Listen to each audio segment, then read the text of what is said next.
भगवान श्री कृष्ण हमारे बीच मौजूद हैं। अब हम ब्रजवासी हैं, वृंदावन वासी, और मंदिरों की संस्कृति है वृंदावन, और रोज ही हम कृष्ण दर्शन करते हैं, मगर सब अचल विग्रह हम दर्शन करते हैं, भाव में सचल हो जाते हैं। मगर सौभाग्य है कि हमारे बीच सचल कृष्ण मौजूद हैं, वृंदावन धाम में पधारे हैं, जिनको देख के हम बड़े हुए हैं, हमारी जनरेशन। आज ये हमारे लिए गर्व की भी बात है कि हम श्री राधारमण लाल के भी दर्शन कर रहे हैं, उनकी सेवा का दर्शन कर रहे हैं। उनके सेवा महोत्सव में हमारे बीच महाभारत जो सीरियल हुई थी B.R. चोपड़ा साहब की, उसमें भगवान श्री कृष्ण का रोल अदा करने वाले नीतीश जी विराज रहे हैं हमारे साथ, और उन्होंने मंदिर की सेवा भी करी राधारमण जी की। तो आज हम वृंदावन के साथ साथ वृंदावन टुडे परिवार में उनका स्वागत करते हैं।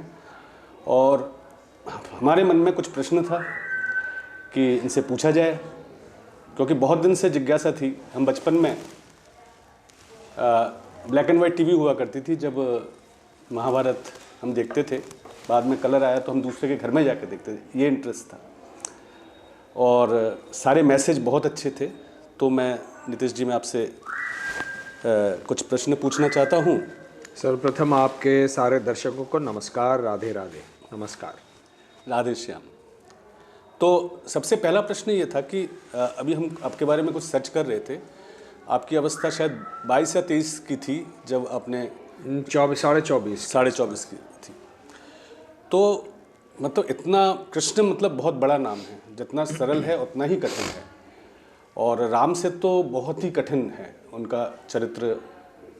वो एक बाल रूप में भी हैं, राजनीति हर लेवल में, हमारे गुरुजी जैसे बताते हैं, हर लेवल में भगवान कृष्ण ने पॉल्यूशन को दूर किया।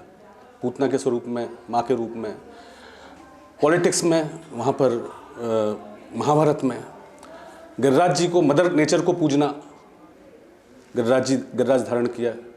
और इसी तरीके से, मगर आपने अपने आप को मेंटली कैसे प्रिपेयर किया और आध्यात्मिक रूप से आप कैसे प्रिपेयर हुए, ये बहुत बड़ा एक प्रश्न है कि भाई इतना बड़ा रोल उस समय।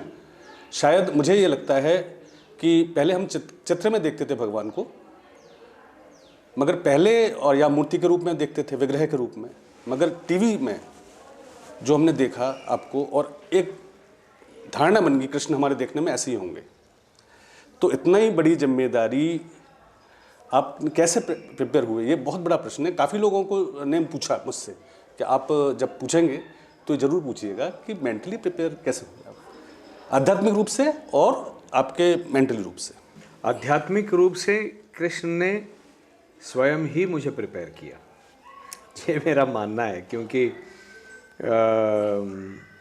जन्म ऐसे ब्राह्मण परिवार में हुआ जहाँ पर माताजी भगवत गीता और ज्ञानेश्वरी की उपासना करती थीं, डबल PhD थी, और संत साहित्य के ऊपर उनकी एक PhD थी, एक कर्मयोग के माध्यम से गीता रहस्य तिलक जी का जो है उस पर PhD की थी, और कई सारे लोगों को वो मार्गदर्शन ज्ञानेश्वरी के माध्यम से गीता से करती थी। तो अध्यात्म तो मुझे सीधे वहीं से मिला।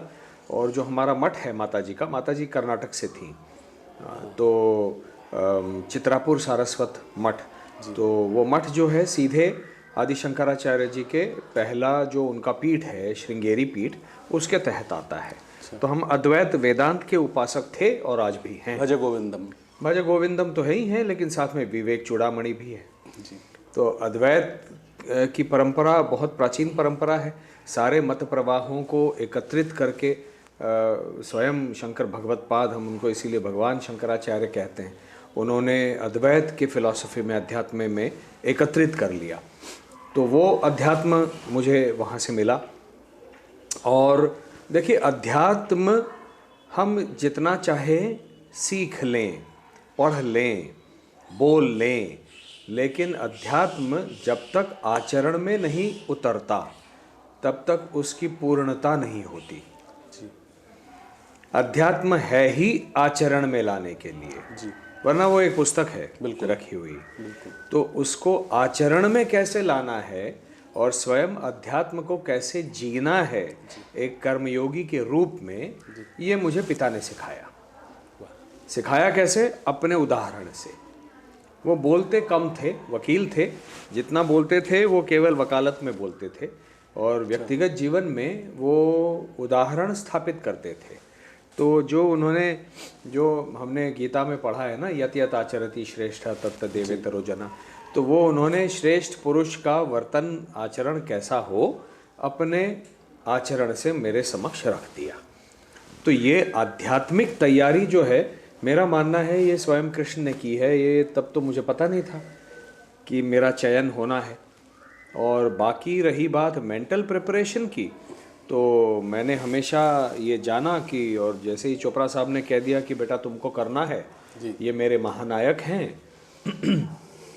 ये अगर फेल हो जाएंगे तो मेरा सीरियल जो है वो फेल हो जाएगा।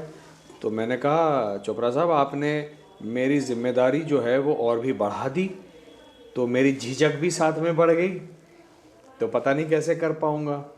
तो वहाँ पर जो संबल मेरा जो बांधा, जो मेरा बल मुझे जो दिया, वो मेरे माता पिता ने दिया, जिन्होंने मुझे बचपन से देखा था थिएटर में काम करते हुए।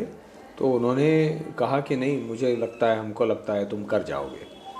तो वो आत्मविश्वास माता पिता ने जो दिया, उसके कारण मैं खड़ा हो पाया।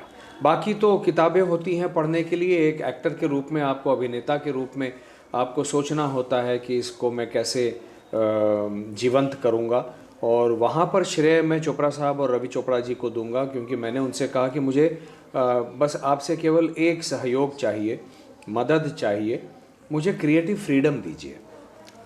कि श्री कृष्ण के चरित्र को निखारने के लिए जो कुछ करना होगा मैं आपसे चर्चा कर लूँगा, आपको दिखा दूँगा कि मैं ऐसे कर सकता हूँ, इसको ऐसे कर सकता हूँ। अच्छा, हाँ, तो वो हर चीज़ में उन्होंने मुझे क्रिएटिव फ्रीडम दिया। तो मतलब इन सब का योगदान है जो मेरी जो परफॉर्मेंस है, या जो कृष्ण का साक्षात प्रकटीकरण इस चेहरे के माध्यम से मैं कर पाया, इन सब का योगदान है उसमें। मतलब कृष्ण के साथ नंद बाबा और यशोदा माँ दोनों आई, नर्चर उन्होंने किया। वसुदेव देव की, वो मेरे वसुदेव देव की भी थे, और नंद बाबा यशोदा मैया भी थे।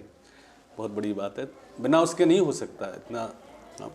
तो आपको चैलेंजेस क्या क्या आई इसमें? चैलेंजेस तो सबसे बड़ा चैलेंज तो यही चोपड़ा साहब ने सामने रख दिया कि आप फेल हो गए तो मेरा सीरियल फेल। और देखिए क्या होता है, कृष्ण, आपने राम और कृष्ण की बात की। राम सरल हैं, कृष्ण तरल हैं, कृष्ण तरंग हैं। आप पानी में, जल में इतना सा एक कंकड़ डालेंगे तो तरंग अलग उमड़ती है, बड़ा पत्थर डालेंगे तो तरंग अलग आती है। तो आप कृष्ण की ओर जो फेंकेंगे प्रसंग, समस्या, तो कृष्ण की तरंग जो है जल में अलग निकलेगी। अच्छा, ठीक है ना? तो राम तो सरल हैं, बहुत सरल हैं। कह दिया वन में जाओ, हाँ माता चला जाऊंगा। मुझे ये पता था कि अपेक्षाएं बहुत होंगी, क्योंकि कृष्ण के चरित्र के, स्वभाव के, व्यक्तित्व के अलग अलग पहलू हैं। और समाज जो कृष्ण का उपासक है वो सारे पहलुओं की अपेक्षा एकदम से कर लेगा, ये मुझे पता था। लेकिन वो स्वाभाविक नहीं है करना। वो जैसे जैसे समस्याएं आएंगी, कृष्ण के स्वभाव की अलग छटा सामने आएगी। जी, तो ये सबसे बड़ा चैलेंज था। जी, बहुत सुंदर। तो जैसे आपने महाभारत में रोल किया, उसका आपके व्यक्तिगत जीवन में क्या असर पड़ा, आगे के कैरियर में? कभी मतलब जैसे अरुण गोविल जी के बारे में हम सुनते हैं, या खासकर हमारे दीपिका जी के बारे में, चकलिया जी के बारे में, एक बार वो सीता बन गई, उसके बाद मातृ रूप से हर एक सबने पूजा उनको किसी नायिका के रूप में, एक्ट्रेस के रूप में बाकी किसी फिल्म में उन्होंने एक्सेप्ट नहीं किया। क्या ऐसा कोई चैलेंज आपके सामने आया कभी? नहीं, सीता जी को तो हम सीता मैया ही कहते हैं ना हमेशा, जी मैया ही कहते हैं, तो वो स्वाभाविक है उनके साथ होना। लेकिन कृष्ण जो है वो एक बाल गोपाल को भी अपील करते हैं, गोपी को भी अपील करते हैं, सबको अपील करते हैं। वो उनके अलग अलग रूप हैं। तो मेरे साथ मैं नहीं मानता कि ऐसा कोई बंधन रहा होगा, बल्कि मैं तो फिल्में पहले भी कर चुका था। महाभारत के पहले मेरी 3 फिल्में हुई थी। अच्छा। हाँ, 2 मराठी में, 1 हिंदी में। मैं करने के उपरांत मैंने महाभारत में रोल किया। उसके बाद भी मैंने संगीत जाकी माधुरी के साथ की, नाचे नागिन गली गिरी मीनाक्षी के साथ की, तो फिल्में तो चली रही थी। तो मुझे अवसर बहुत सारे इंडस्ट्री ने देना चाहा, लेकिन कुछ गलतियाँ मुझसे भी हुई। जैसे करियर के पीक पर रहते हुए मैंने भारत को छोड़ा। तो ऐसी गलतियां मुझसे हुई हैं। और मेरा ये मानना है, मतलब मैं लंदन चला गया, वहाँ पर रेडियो और थिएटर में नाटक करने के लिए वहाँ पे मंचन कर रहा था। तो करियर के पीक पर मैंने ये गलती की है, जिसका मैं भुगत रहा हूँ आज भी। तो लेकिन इसको मैं भुगतना नहीं मानता, ये गलती हुई है अवश्य मैं मानता हूँ। इसका दोषारोपण मैं इंडस्ट्री पर नहीं करता हूँ, कभी भी नहीं किया। लेकिन देखिए, प्रत्येक, यदि कृष्ण की जन्म राशि और जन्म नक्षत्र में जन्म लिया है मैंने, तो कृष्ण की तरह तपना भी होगा। हाँ, कष्ट भी, उन्होंने जेल में जन्म लिया है। देखिए, कष्ट कृष्ण के जीवन में कितने कष्ट हैं। धर्म संस्थापना के लिए वो यहाँ वहाँ भटकते रहे, पूरे यादव वंश को, यदु कुल को। तो आपका उस नक्षत्र में जन्म हुआ था, कृष्ण के नक्षत्र मेरी में? जो कृष्ण की सर्वमान्य जन्म कुंडली है, उसमें जो उनकी राशि है, वो नक्षत्र है रोहिणी नक्षत्र। बहुत बड़ी बात है, उसी में मेरा जन्म। बहुत बड़ी बात है। फिर तो तपना तो होगा, है ना, बिल्कुल तपना। तो इसीलिए तपने के लिए गलत निर्णय भी लेने होंगे। तो काम करने के उपरांत जो तप रहा हूँ, आज भी तप रहा हूँ, जिसको मैं मेरी परीक्षाएं मानता हूँ। और परीक्षाएं कृष्ण इसलिए लेते हैं कि बेटा, रोल तो तुमने कर दिया, अब इस ब्रह्म विद्या को जो तुमने दुनिया को बताई है, उस ब्रह्म विद्या को आचरण में किस प्रकार से ला रहे हो, ये मुझे करके दिखाओ।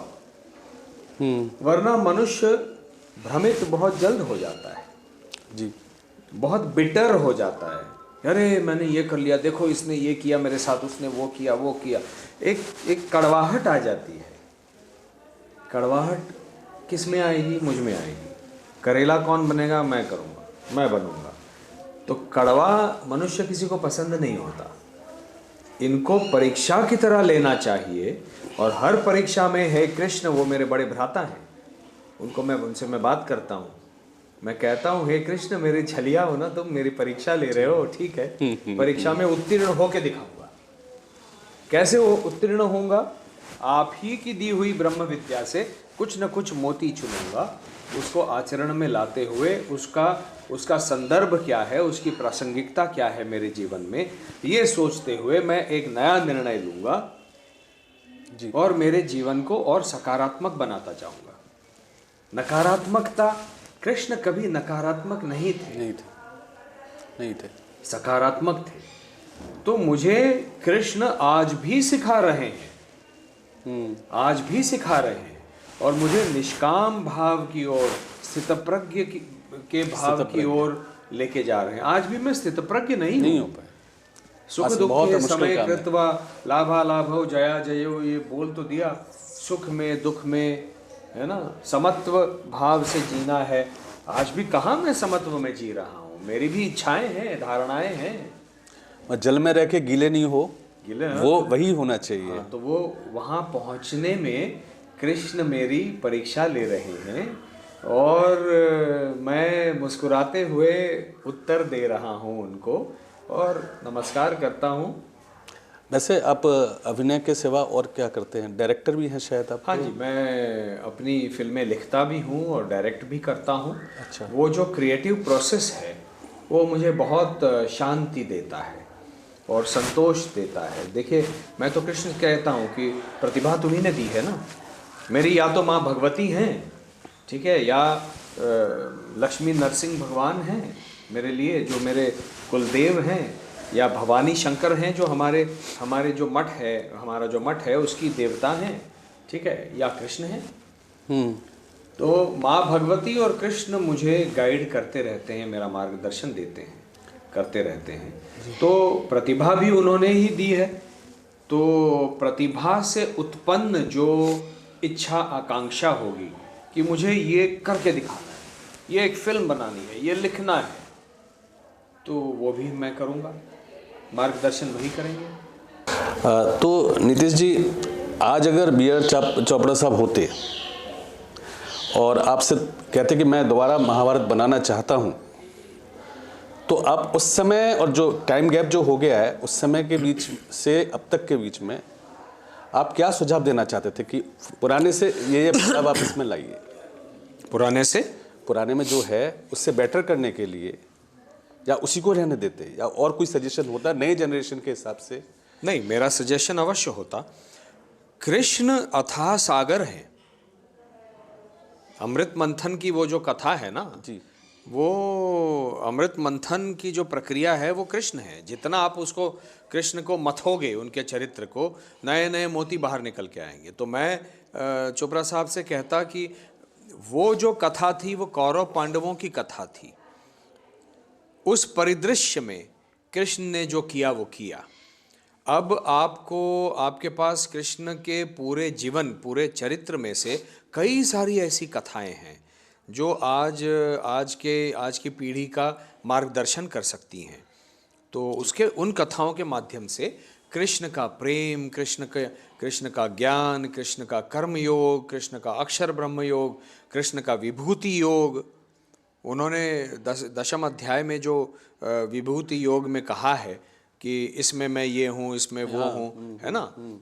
अश्वत्थ सर्ववृक्षाणाम देवर्षिणाम च नारदा, क्यों कहा सारे वृक्षों में अश्वत्थ क्यों हूँ? बनाइए कथा। और कृष्ण कहें देवर्षिणाम च न, सारे ऋषियों में, सारे मुनियों में, सारे देवर्षियों में नारद ही क्यों हूँ, ये बताइए।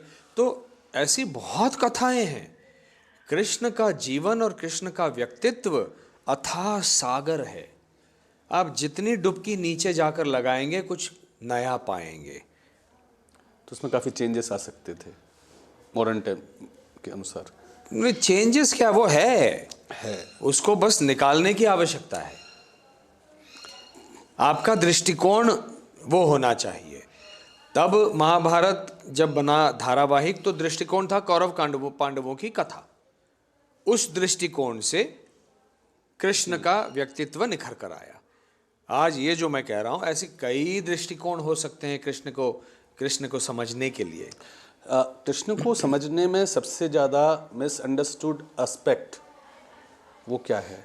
मतलब लोग जो समझते हैं कृष्ण को, कृष्ण कोई बोलता है माखन चोर है, कोई बोलते हैं महाराज कर रहे हैं, कोई कुछ बोलता है। कृष्ण एज ए होल आप क्या समझते हैं? मतलब एज अ होल वो सबसे अधिक, सर्वाधिक प्रासंगिक व्यक्तित्व कलयुग में जीने का यदि कोई है तो कृष्ण है। माखन चोर है ना वो, लेकिन माखन चोर को चोर समझना यह गलतफहमी है। उन्होंने माखन की चोरी क्यों की ये समझना होगा। गोपियों के साथ वो नाचते थे जी, तो उनको क्या कैसेनोवा समझना, ये मिसअंडरस्टैंडिंग है। बल्कि मैं कहूँगा ये जो समझना नहीं चाहते उनकी वो सोच है। लेकिन जो महारास क्या है वो समझना चाहें तो फिर आप मुझसे बात कीजिए। बहुत गहरी बात है, बहुत गहन चिंतन है उसके पीछे, गहन चिंतन। माखन चोर के पीछे बहुत बड़ा चिंतन है। तो आप समझना चाहो तो फिर मैं बात करूं। चित चोर है। हाँ, आप यदि केवल टीका टिप्पणी करने के लिए अरे वो तो कृष्ण ही है, तो फिर मैं आपसे बात नहीं करना चाहता। आप समझना चाहते हो तो बैठो, मैं समझाता हूँ। बहुत अच्छी बात। यही हमने जानबूझ के आपको छेड़ा था कि आप क्या समझते हैं। मैंने ये समझाया है कि जो वास्तविक समझना चाहता हो उससे बात करो। जो केवल अपना मन बना के आया हो कि टीका ही करनी है, तो राधे राधे, बस आप जस्ट इसीलिए हमने आप छेड़ा सुखी था रहो कि- भाई। हाँ। अच्छा, जैसे आपने महाभारत में कृष्ण का रोल लिया, सीरियल चलती रही, बंद भी हो गया, दोबारा स्टार्ट हुआ, पर उसके बाद से मतलब आपने अपने ऊपर क्या जिम्मेदारी समझी कि हमें, आपको क्या करना चाहिए रेस्ट ऑफ द लाइफ, कि आपने अपने सीरियल किया मगर उसके कोई जिम्मेदारी आपने समझी कि हाँ मुझे इस जिम्मेदारी को वहन करना है? सीरियल से जिम्मेदारी नहीं आती, उत्तरदायित्व हम सबका जो दायित्व है वो समाज के प्रति होता है, और उस दायित्व का बोध समझते हुए ही मैंने राजनीति में प्रवेश किया था। और लगभग 13 वर्ष मैंने अपने जीवन की युवावस्था के राजनीति को दिए, और राजनीति के माध्यम से समाज सेवा करने का प्रयास किया। और साथ में अब सक्रिय राजनीति में नहीं रहते हुए मैं, जैसे वनवासी कल्याण आश्रम एक संस्था है, वो वनवासी और जनजातियों के कल्याण के लिए कार्यरत है, और उनको ज्ञान अर्जित वो करें, वो बच्चे बिल्कुल अंतिम छोर पर जो जंगल में रहते हैं, वहाँ पर एकल विद्यालय हम चलाते हैं वनवासी कल्याण आश्रम के माध्यम से। तो उस एकल विद्यालय के लिए काम करना, एक एकल विद्यालय पुणे, आपको जानकर हैरानी होगी, पुणे हम सब जानते हैं कि आईटी और बायोटेक्नोलॉजी का शहर है, बहुत बहुत प्रगतिशील शहर है और बहुत धनाढ्य शहर है, बहुत धनी लोग वहाँ पर। लेकिन उस जिले का जो अंतिम गांव है वो ट्राइबल विलेज है।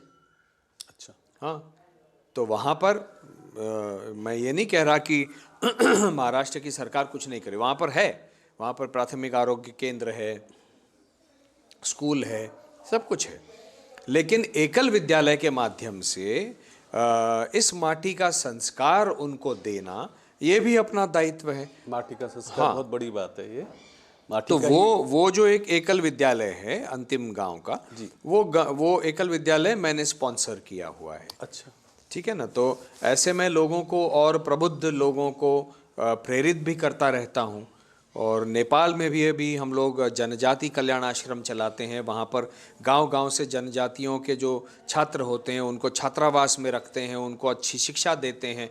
वहाँ से शिक्षित लोग जो हैं वो आज नेपाल के राजनीति में हैं, ब्यूरोक्रेसी में हैं, कोई पायलट बना हुआ है, कोई डॉक्टर बना हुआ है। तो ये देखकर अच्छा लगता है कि मैं जो काम कर रहा हूँ, कृष्ण बनाया आपने। हाँ, आपको बहुत अच्छी बात है।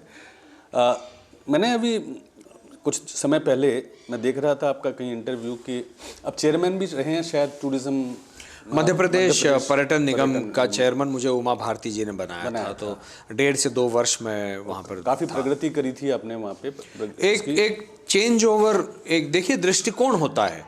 एक उनके पहले जितनी सरकारें थी उनका दृष्टिकोण था कि ये सारा जो ये 45 होटल हैं ये सब नेगेटिव में जा रहे हैं, कुछ मत करो, इनको बेच दो। हाँ, प्राइवेट लोगों को। उमा जी ने मुझसे कहा कि इनको मुझे नहीं बेचना है।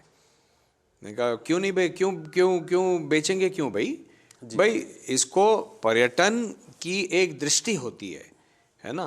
तो वो एक दृष्टिकोण देने का काम मैंने किया कि उन होटलों को किस प्रकार से हम रिजुविनेट करें जी, क्योंकि पूरे विश्व में भ्रमण कर चुके हैं, आज भी भ्रमण करते हैं।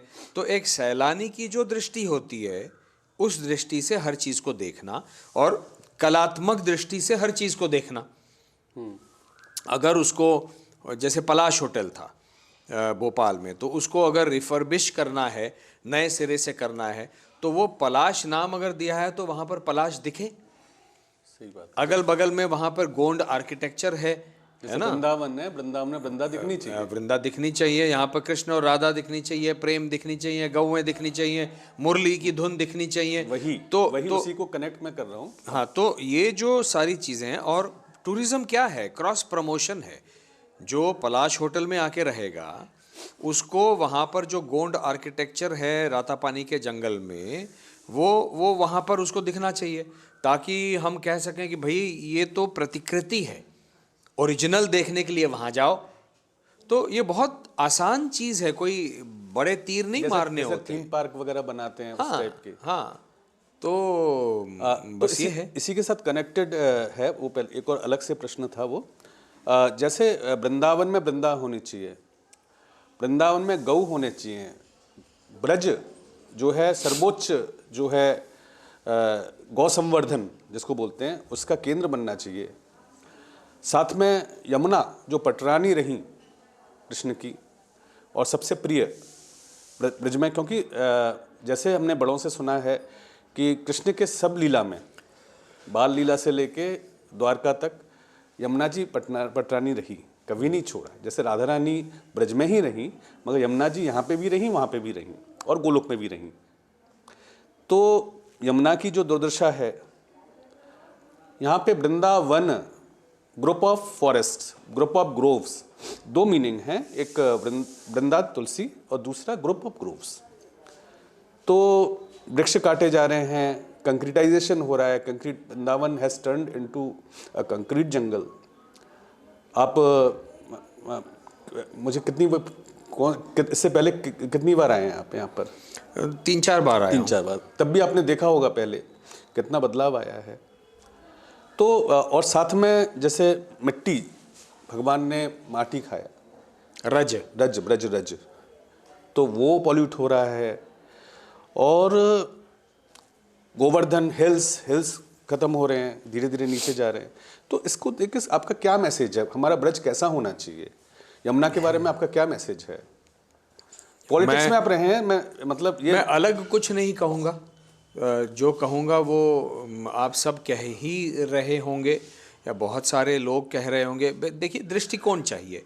अगर यहाँ पे देखिए हर चीज़ बढ़ती है, अगर आस्था बढ़ेगी राधा रानी के प्रति और कृष्ण के प्रति, तो लोग वृंदावन भावुक होकर आएंगे। ठीक है, आएंगे, सैलानी के रूप में आएंगे, श्रद्धालुओं के रूप में आएंगे, तो टूरिज़्म बढ़ेगा।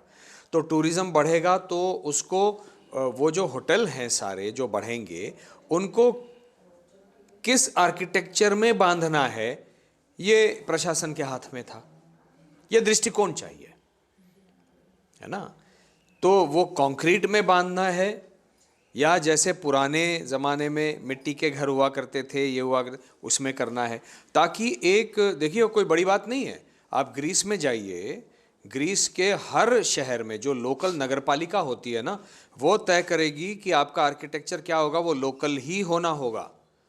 जो प्राचीन काल से ग्रीस का जो आर्किटेक्चर है उसी में आपको कंस्ट्रक्शन करना पड़ेगा। और बाहर रंग क्या देंगे आप अपने घर को, या नगरपालिका तय करेगी।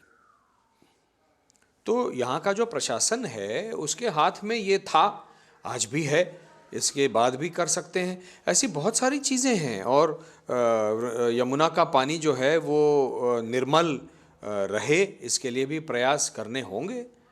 तो मैं कोई नई बात नहीं कर रहा हूँ। तो आर्किटेक्चर आप प्राचीन काल का जो अपना आर्किटेक्चर है उसके अनुसार कीजिए, ठीक है ना। और एक जो हमेशा सुनने को आता है और टीका टिप्पणी होती है हिंदू मंदिरों में, मंदिरों के विषय में, कि स्वच्छता वहाँ पर नहीं होती। तो ये स्वच्छता रखना, स्वच्छ रखना मंदिर को, मंदिर प्रशासन के साथ साथ लोगों का भी दायित्व बनता है, श्रद्धालुओं का। तो मैं तो श्रद्धालुओं को देखता हूँ यहाँ पर, जो चल के जाता हूँ, वो पानी पी के बोतल फेंक रहे हैं, पान की पीक डाल रहे हैं। तो ये आप श्रद्धा भाव से आप यहाँ पर आए हैं, तो उस पूरे परिसर को और वृंदावन को स्वच्छ रखना ये आपका भी दायित्व बनता है। तो ये सारे दायित्व जो है, और उसको ये अवेयरनेस निर्माण करना प्रशासन का दायित्व बनता है। जैसे अभी इसी से कनेक्टेड है, जैसे मैंने सुना है, मैं तो कभी विदेश गया नहीं हूँ, आप कई बार गए हैं, विदेश में कोई आदमी अगर जापान आदि मैंने जो सुना है, वहाँ पे कोई गंदगी करते हैं तो उसको अपने जेब में रखना पड़ता है उस चीज़ को, या फाइन लगती है। वहाँ पे बहुत बच के चलते हैं लोग। जब एयरपोर्ट में यहाँ पर भारत में उतरते हैं, वो वही कोई रैपर्स हो या कुछ वहीं पे फेंकते हैं। तो कुछ तो अंतर है कि प्रशासन या शासन का डर तो बना रहना चाहिए। शासन का डर बिल्कुल बना रहना चाहिए, वही तो, क्योंकि गोस्वामी जी कह गए, तुलसीदास जी, भय भिन्न नाई प्रीत, तो भय तो थोड़ा चाहिए ना। हाँ, तो ये एक लास्ट प्रश्न ये था कि जैसे पर्यटन और तीर्थाटन, बचपन में हमने तीर्थाटन बहुत पढ़े हैं, अब तीर्थाटन शब्द गायब हो गया, रिलीजियस टूरिज्म कह लीजिए उसको, कुछ भी कह लीजिए। ओवर क्राउडिंग, हम लोग जैसे ब्रज के हैं, बाहर के लोग आ रहे हैं, अब क्वालिटी बात वही ना, कृष्ण को कौन समझ रहा है? आज तो हर कोई रील्स को समझ रहा है। आप जैसे किसी मंदिर में भी दर्शन करने जाएंगे, मोबाइल लेके ऐसे दर्शन कर रहे हैं। मैं पीछे कोई हाथ जोड़ के खड़ा है तो उसको दिक्कत हो रही है। किसी को मैंने देखा, अरे ठाकुर जी को तो देखो हमारे सेवा में ही, अरे दर्शन करो, ठाकुर जी निकल रहे हैं, वो तो उसका मन उसी में ही है। और गोपाल जी लेके देखिए क्या है, समस्या ये है ना कि टेक्नोलॉजी तो आएगी, लेकिन टेक्नोलॉजी को कहाँ सीमित करना है, इसके लिए जो मन पर संयम चाहिए और सद विवेक बुद्धि चाहिए, इस सद विवेक बुद्धि को हमारी जो शिक्षा प्रणाली है वो नहीं बढ़ा रही है। तो आप यूं सीधे गोपाल जी को, ठाकुर जी को देखो और आंखें मूंद कर उस छवि को यहाँ स्थापित करो, ये बचा ही नहीं है। मैं कल राधा रमण मंदिर में था, लोग कह रहे हैं कि आपके साथ सेल्फी चाहिए। मैंने कहा भैया वहाँ देखो ना, ठाकुर जी तो वहाँ हैं, उनको यहाँ स्थापित करो, तब जाके अपने जीवन में कुछ अच्छा कर पाओगे। पर ये टेक्नोलॉजी आपको रोबोट्स बना रही है, आर्टिफिशियल बना रही है, ये समझ ही नहीं आ रहा है। ये दुख है मेरा भी। हाँ, तो कृष्ण को आप समझाइए, कृष्ण क्या है आगे के, और हम लोग जो सहयोग कर पाएंगे आपके साथ अवश्य करेंगे। भाई मेरा योगदान कहीं चाहिए तो यह हमारी ही परम मित्र और हमारी सीनियर हेमा जी यहाँ पर सांसद हैं। हेमा जी भी बहुत संस्कारित और भरतनाट्यम के माध्यम से जो पूरे जीवन में उन्होंने जो संस्कारित अपना व्यक्तित्व बनाए रखा है, तो मेरा ये मानना है कि हेमा जी ने बहुत कुछ प्रयास तो किए ही होंगे, क्योंकि जो गोवर्धन परिक्रमा का जो पूरा परिसर है, वो जो पथ है, जो मार्ग है, उस पर भी उन्होंने काफ़ी परिवर्तन लाने का प्रयास नहीं है, उन्होंने बहुत कुछ किया है, मैंने सुना है कुछ किया है। और बस उसमें मेरा इतना ही कहना है कि उसमें कुछ लोगों को अपने साथ जोड़ना और चाहिए, जो सकारात्मक लोग हैं। बिल्कुल बिल्कुल। कुछ लिमिटेड लोगों के साथ नहीं रहना चाहिए, जिनको एक्सपीरियंस है ब्रज के बारे में, ब्रज क्या है जाने। आप जैसे व्यक्तित्व को, मैं तो उपस्थित हूँ। मेरा आज देखिए सक्रिय राजनीति में मेरी कोई रुचि नहीं है। वृंदावन है मेरे लिए तो परम धाम है, हम कृष्ण का धाम है, आध्यात्म की बात कर रहे हैं। मेरा जो कैरियर है वो सोहनी सेवा से शुरुआत कराया था गुरुजी ने, कि आप झाड़ू लगाओ वृंदावन। तो फ्रेंड्स ऑफ वृंदावन नाम की एक संस्था चलती है, उसका डायरेक्टर हूँ मैं। और हमारी संस्था के माध्यम से हजारों की संख्या में जितने परिक्रमा में बड़े वृक्ष दिख रहे हैं, सब हमारे लगाए हुए हैं जी। तो महाराज जी तो कह रहे हैं सेवा करे जाओ वही कदम के लगा रहे हैं आप, कदम के जो ट्रेडिशनल है यहाँ के, कदम है, तमाल है, मैं अशोक नीम है, नीम, ये सारे। नहीं अशोक तो ये आज का जो अशोक है ये मूल अशोक है ही नहीं, वो सीता अशोक होता है। सीता अशोक मूल अशोक है। तो वो जो अशोक वन था रामायण का, वो जो रावण का, वो भी सीता अशोक है। लेकिन सीता अशोक का यहाँ क्या काम? यहाँ पर तो कदम का काम है, नीम का काम है, तमाल का काम है ना। तो धन्यवाद, और आगे एक साथ काम करने की कोशिश करेंगे, प्रयास करेंगे। आपको बार बार परेशान करेंगे हम अवश्य, जब भी वृंदावन की कोई बात आएगी, ब्रज की कोई बात आएगी। नमस्कार। राधे श्याम। राधे राधे, नमस्कार।